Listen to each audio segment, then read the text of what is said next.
Hey everybody, thunder in the spirit of Crazy Horse. Well, I just couldn't let today go by without making a video since a huge event has happened, and that is the fact that Russia is striking at ISIS and defending Syria and Assad with airstrikes. 3 cheers for Putin. Didn't think I would see this, but it's happening. And so basically there's all kinds of spin going on, like you knew there would be, about this. It really makes the West and their futile efforts against the so-called quote-unquote ISIS, the big bad guys, the terrorists, whatever, who really is funded by the CIA and or at least the very least is an offshoot of the Syrian freedom fighters, which are funded by the CIA in America, and the weapons. Just what I was talking about the other day, yesterday, in my video. I rarely do this many videos, but this calls for a video because there's just too much spin going on about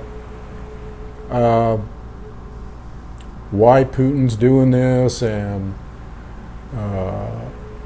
that I just can't say enough times that the West looks pathetic, they look weak, they look, and they are. Everybody thinks that, they had the upper hand with the Syrian thing, and their whole thing was get rid of Assad, get rid of Assad, get rid of Assad. And their whole thing was funding this terrorist group, which got totally out of hand. Like I said before, it became like a Frankenstein monster and is spreading these fanatics that are mercenaries. And you look at some of the clips. If you're watching some of the clips today on RT, they're like interspersing clips of this so-called group ISIS or Daesh or whatever they call it now. It's a proxy army of the U.S. and it's funded by the U.S. but it's got out of control. And Putin saw that they created a monster that got out of control, and he pulled their covers. He said, "We can't allow this. We can't have this happening. It's threatening the sovereignty of Russia and all countries." And yes, it's threatening the sovereignty of Russia because it might have even been planned that way, for those people to infiltrate Russia, okay? And so Putin didn't really have a choice, and he did it quickly, and he got approval by his Duma, which is like our Congress. He got approval, boom, like that. Have the U.S. ever got approval for the illegal air raids and strikes that they're doing in Syria on a sovereign nation's territory? No. And the difference is that Syria and Assad invited Putin in, and he's working with their army in conjunction with. See, the whole thing, and all the commentators are saying this, is that the policy of the U.S. is like, yeah, we hate Assad, let's get Assad, but we hate ISIS. You can't fight 2 different wars at the same time that have to do with the same territory. You can't. A house divided doesn't work. And their pathetic bombings that they had, and they're spending billions of dollars to train 5 people. It's only obvious to me that their whole game, their whole charade, their whole ISIS terrorist bullshit propaganda thing got its covers pulled in the last week. Now some commentators are saying, yeah, but America's going to be in this coalition too, and they have to approve it, and Putin got approval, and blah blah blah blah, so there wouldn't be a third world war. Well, let me tell you something. Putin was going to do this whether he got approval or not. Okay. And that meeting in New York at the UN must have been Putin just saying outright, this is what I'm going to do, get ready for it. Okay. And they didn't really have a choice because The military of the U.S. is not going to attack Russian fighter jets in Syria, okay? They're just not. And if they do, well, it's game over, party over, we're into World War III. Now, could that happen? Yeah. This is just the beginning. And the spin already is that, you know, they're already, even though they're saying on one hand, again, they're speaking out of both sides of their mouth, the USA, they're saying on one hand, yeah, well, you know, this could be a coalition and blah, blah, blah, blah, blah, against the Islamic State. This could be a coalition, but yet on the other hand, they're pumping out the anti-Russian propaganda rhetoric about, oh, there's civilians killed. That's laughable. That's laughable. And Russia's attacking in a part of the Syrian territory that is just to shore up Assad, doesn't have anything to do with Islamic. See, this is the BS that you're going to start hearing. And they're going to try to demonize Russia and Putin and the whole thing over this. You watch and see. Because why? Because actually we're at World War III, or at least World War, or at war, let's just say at war. The minute we told, and this, I got a laugh out of this, Putin just said, get out of the airspace, we're coming in. Basically, that's what he told the U.S. They have no business being in that airspace anyway. They were never invited there. And they're not doing any good at all, and their bombings are just a big propaganda thing. Oh, they hit a little piece of land here, no people on it, whatever, just to give the appearances that they're fighting the Islamic State when they weren't. They don't want the Islamic State to go down because that was their tool to get in and get Assad out of office so that they could go for the pipelines. I've covered all this before in previous videos if you've listened. Now, it's kind of exciting to see some kind of action against these powerful interests here, the central bankers or the powers to be or the powers not to be, whatever you want to call it. It's exciting to me to see that somebody's stepping up to the plate. I don't like war, but you look at these pictures of what's been developed or what's been created, what the West has created, and these guys are absolute fanatics. They are absolute mercenary, hardcore fanatics, and there's even shots in there that I know were staged by these CIA operatives to make it look like they're even more fanatic. I mean, this whole charade is just basically going to end right now. It has ended. And so this could kick off a whole series of events that you're going to see in the coming weeks here, if it lasts that long. You're going to see all kinds of things come up here that you have never seen before. You're going to see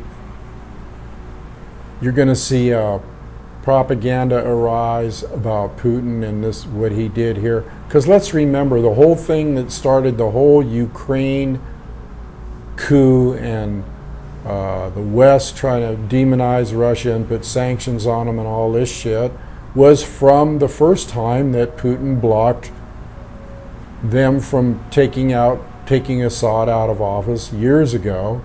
I guess it's been a couple of years already. My, how time flies. So what we're seeing here is we're seeing an extension or a further widening of the conflict between the U.S. and Russia in regards to Russia blocking the mindset of the West and their hegemony and their hubris of taking over any country they want, destabilizing it, saying they're going to put democracy in there like they did with Iraq and Libya and all that stuff. And Putin just said enough is enough. Okay, and now the whole Middle East is up for grabs.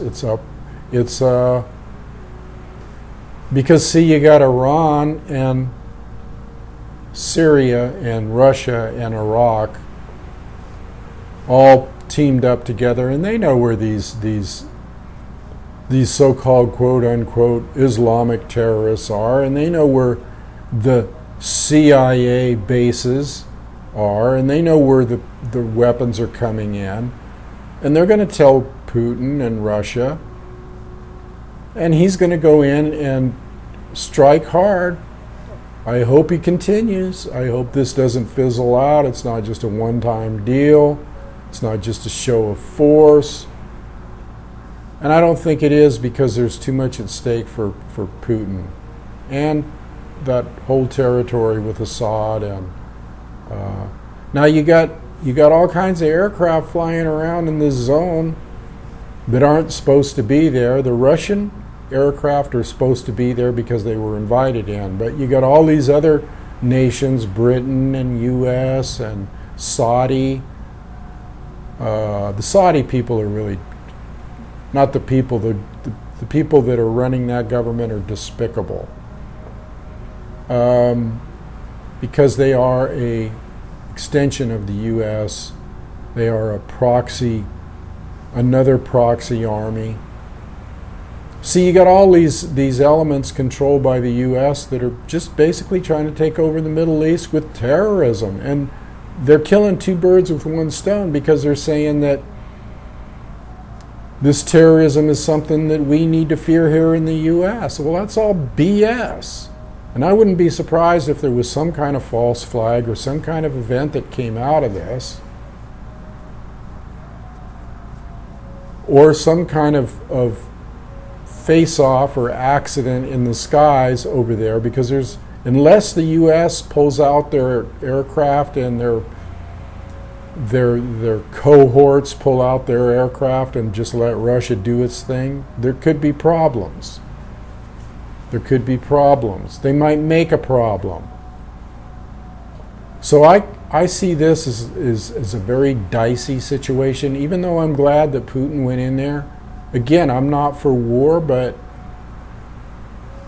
I think Putin is genuinely trying to prevent this escalation into his territory, and he has every right to protect his territory against these machinations by the West. And you got the players that are involved here are, well, it's kind of unbelievable, because you got all the people that hate each other. You got Israel and Iran and Iraq and Jordan and Turkey and the whole Middle East. And I know there's people who are going to say this is biblical prophecy. Well, it kind of is in a way.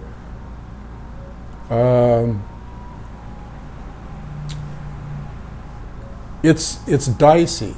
Okay, it's really dicey right now, and people should really keep their eye on this, because anything could happen right now. Now, I was also looking at the stock market, and I'm going, doesn't the stock market usually kind of fall on bad news? Isn't this kind of bad news for America? And isn't this kind of bad news for any kind of situation being stable? So you would expect that the stock market would dive. It's been diving anyway, and I didn't see that. So that just shows you right there that it's all manipulated and pumped up, and because when the market doesn't react off of news like this, it should either go way, way up, oh goody, we're at war and this is going to end all the problems, or it should go way, way down like, holy shit, what's going on here? It could be the end of the world. Or investments might not be a good idea. It might be a good idea to hang on to a little bit of money right now. So I'm watching that too. And I'm saying, hey, all this stuff is connected. So here we are at the end of September, and everybody was saying, well, September, and I'm like, I was just kind of lazing around today, trying to relax, listen to a little Native American flute music, and thinking about how it's just the same old tape loop over and over and over again, but I had this uneasy feeling. About, oh, there's just something in the air today, you know? And then when I went back over and checked my email, boom, there it is in black and white. Russia is doing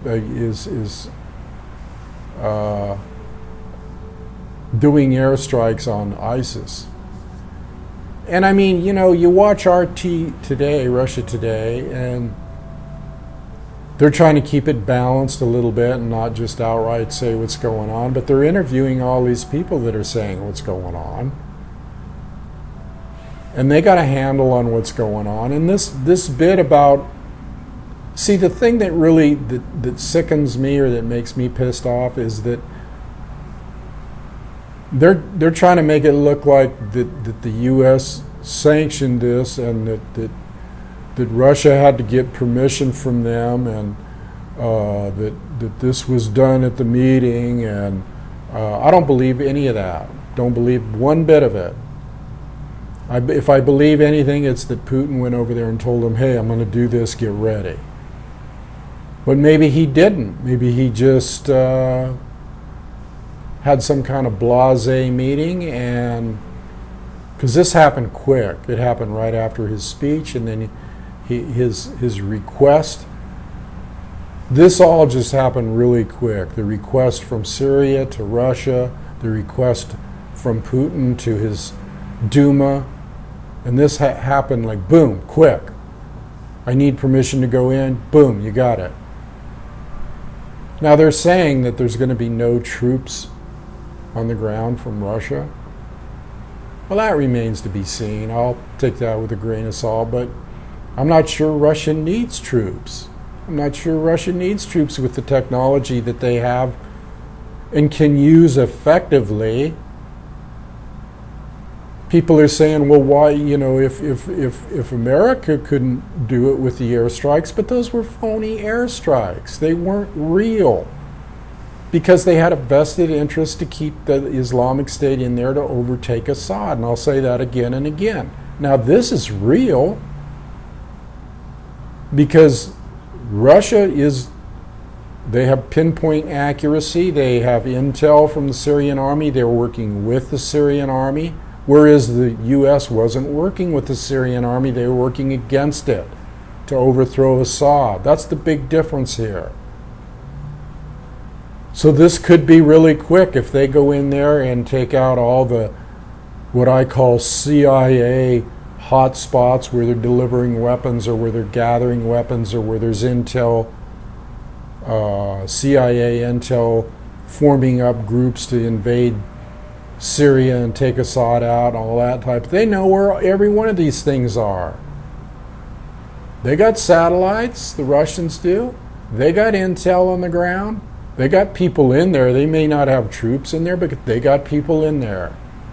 Okay, with this, they're in with the Syrian army. Their advisors are in with the Syrian army. And they even admit it. And they're going to work with the Syrian army. Now, will troops filter in and become part of the Syrian army, Russian troops? Well, I hope so. Because that'll even be a bigger... but see, Putin is steering clear of that because of what's going on in Crimea, and the U.S. accusing him of having troops in the southeast of Ukraine. So he's steering clear of any kind of admitting that he's going to do that. He's a smart man, and I wish we had leaders like that, because he just, in one fell swoop so far now, I'm making this video as it's happening, so things are very fluid and can change, and it could look like the U.S. are good guys because they're going to help Putin. Or, this could go either way. But I don't care what way it's going. They're already demonizing Putin by showing pictures, these different news agencies, of children that were killed. Well, let me tell you how many children the U.S. has killed. Thousands. And with their proxy army with Saudi Arabia, I just talked yesterday about how they took out a wedding party in Yemen. blew 130 babies, and I mean men, women, children, babies, to bits. And they're going to already start trying to demonize Russia about killing civilians. In the first place, I think some of those pictures are phonied up, and that's the nature of war anyway. It's not that you want to kill civilians, but Putin really doesn't have a choice right now. They're liable to mix ISIS in with civilians as shields. It's a dirty business, I know. The U.S. could do that. They've done it before. They've used people as shields so that they could say, see the carnage you created here? It's a dirty business. It's a dog-eat-dog business. But you got to look at the big picture, and you got to get to the truth of the matter. And the truth of the matter is very simple. It's very simple. One, the West wanted Assad and all other leaders in the Middle East out and replaced with their puppets. And Assad was standing in their way. So they formed up a group of mercenary killers called ISIS to take him out and to create trouble around the world so that they could say, look, see, there's terrorism and it threatens the U.S. too. And it was a big lie. And ISIS is a big lie. It's real, but it's a big lie as to who's really behind it, who's funding it. So that's number one. Number two is Putin sees all this, and he tries to do things in a diplomatic fashion and waits and see what's going to happen, how critical it's going to get. But it must have been getting pretty critical for him to order airstrikes, and it must be getting pretty critical for Assad to say, look, they're on our doorstep, the wolf's on our doorstep, we need to do something now. So again, Putin made the right choice. And it doesn't matter how it plays out. Let's say, there's World War III. Well, who really started this, though? Who really started it? Well, it was the West and their hegemony and their hubris and their wanting to take over all these different countries. And they're even doing it in this country with corporate people trying to take over here and demonize, the people here, some people here. It's, to me, there's nothing but evil permeating the atmosphere right now. And this could be like a bubble popping. It could be like, they pushed the bear a little bit too hard. They pushed the bear into a corner and intruded on territorial rights and spread NATO all over the place like a case of a bad case of poison ivy or something, and it's just gotten out of hand. Now China might be involved in this too, in the coalition that Russia's forming up. They've already asked for permission. They've already got ships over there in that port. So basically the bottom line here is we got to keep a close eye on this situation, and it could be like World War III. It might be World War III. I mean, World War III has been going on a long time behind the scenes in covert ways and in proxy ways, but now it's like out in the open. Now it's like, okay, this is the real deal here. This is the outward manifestation of what's been going on behind the scenes. And it's scary and dicey. And anything could happen out of this. But I'm just going to watch it, because I've seen things like this happen before and then die down and then blow up and then die down. And so this could drag on too, but this could be This could be a turning point. Okay. And this could be like a black swan event that I've talked about so often, where everything seems to be going along fine, like with the financial market. And I said, well, a black swan event could bring that down. Well, this could be that black swan event. It could be. This could rile a lot of people up. It's going to cause a lot of talk. It's already all over the news. They're already spinning it all kinds of different ways. But let's say let's just take this at face value and say that there's no, and I'm willing to do that. I'm willing to give Putin the benefit of the doubt. Let's say that there's no agenda here other than what seems to be an honest agenda to stop this worldwide terrorist army formed by the West and its cohorts. Let's hope that's what it is. And that probably was what the meeting was with Putin and Netanyahu, informing them that they better not get involved or step into this in any way. But you know, when you got all these players like Netanyahu, these hotheads, and frankly the war hawks in Washington and the puppet Obama and all these people that are involved and the central bankers behind the scenes, this is no good is going to come out of this unless Putin actually does straighten out. But he's got a big task ahead of him. And it took a lot, to me, it took a lot of courage to do this. Now, unless this is just some kind of giant manipulation, New World Order game on a high level that is tricking us all,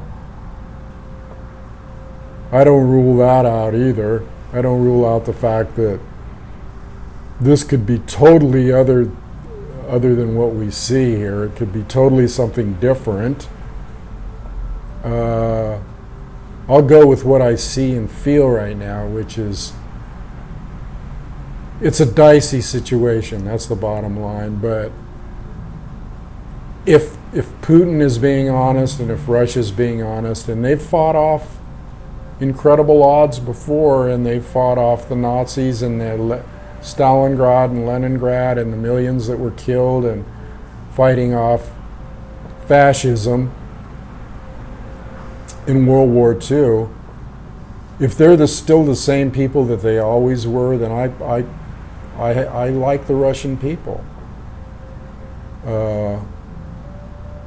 They're okay in my book.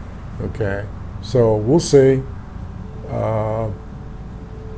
It sure beats the lies and manipulation and the coercion and the dirty trick games that we know the West is playing, which is evident. You could see that. So I'll leave it there today. Let's see what happens. I just want to make this video real quick and get some information out there and my take and my thunder spin. On a personal note, I want to thank the people that have been sending me good energy on my battle with corporate structure here. Seems like I might have won a battle, but that doesn't mean I won the war. It seems like I'm making a little bit of progress, so I ask that you all keep sending me that good energy, that warrior energy, and keep the prayers coming to me, and how, you know, in my personal battle with the corporate megalithic maniac bad guys or whatever. Appreciate your help, appreciate your prayers, and just want to let you know I might be making a little headway here. We're all in this battle on some level. And the stuff that we're seeing worldwide is just an outward manifestation of all the chaotic evil and darkness that's going on around us. Okay. And even though I'm making this video about it, it's best to keep a safe detachment from it all. I'll just end this video by saying it's best to watch it play out and not get too involved or too wound up or too don't put your cards all in don't put your apples in all in one basket here, and don't expect miracles. But it is nice, even though that there's some warring actions involved here, it is nice to see some kind of movement away from stagnation, maybe. That's the bottom line here. Are we moving away from stagnation with this whole, this huge octopus that has its tentacles around the whole earth right now, probably in the form of NATO and the West? We'll see. Anyway, I'll leave it there today. Blessings to you all. This is Thunder, over and out.